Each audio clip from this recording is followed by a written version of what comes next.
Il n'y a aucune velléité de fermer le FODAC. Le FODAC n'est pas la propriété d'un individu.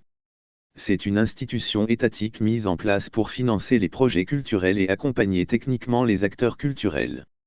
Ces propos viennent d'être tenus en substance par le secrétaire général du ministère de la Culture, du Tourisme et de l'Artisanat, à la faveur d'une conférence de presse qu'il anime à l'instant même au siège du département. Une communication qui fait à une récente sortie des membres d'un collectif d'artistes pour dénoncer entre autres le fait que le ministre Alpha Assouma et son cabinet aient décidé de suspendre la subvention des projets culturels. Vous avez appris spécifiquement qu'il y a des problèmes au FODAC. Pour nous, il n'y a pas de problème au FODAC. Je parle sous le contrôle d'un des membres du conseil d'administration désigné par vous acteurs culturels, note de la rédaction. Si quelqu'un devrait même crier, peut-être, c'est le département. Parce qu'on avait soumis des réformes, le conseil d'administration a dit qu'il n'est pas d'accord. Et le ministère a accepté. C'est pour vous dire qu'on n'impose rien. Ce que nous avons instruit au FODAC, c'est qu'il y ait un manuel de procédure, a expliqué Faya François Bourouneau. Au dire du conférencier, sur la gestion du FODAC, le département a défini 4 produits. Le premier produit, ça va être une subvention gratuite qui va être donnée aux acteurs culturels. Tous ceux qui ont des projets culturels vont soumettre leurs projets.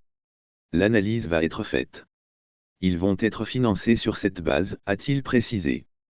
Poursuivant, M. Bourouneau a indiqué qu'il a été décidé de verrouiller le mécanisme de financement. Quand tu dis à un porteur de projet que tu as 100 millions, ce serait risqué de prendre les 100 millions dès le démarrage, de les donner au porteur du projet. Donne-lui une partie, selon le degré d'avancement, vous faites le décaissement. C'est le standard en la matière dans tous les pays du monde et tous les fonds existants, a-t-il rappelé. De l'avis du secrétaire général du MCTA, le travail du FODAC devrait dépasser l'octroi d'argent, en s'élargissant notamment au renforcement des capacités des acteurs. Vous partez dans d'autres pays comme le Sénégal ou le Burkina, les acteurs parlent moins de fonds nationaux, mais ils parlent des fonds sous-régionaux, des fonds internationaux. Il y a des fonds à l'Union européenne. Il y a des fonds à l'USAID. Il y a le fonds des ambassadeurs américains qui finance les projets jusqu'à 500 000 $ US chaque année. Est-ce qu'on forme nos acteurs pour les aider à élaborer des projets pour aller capter cet argent?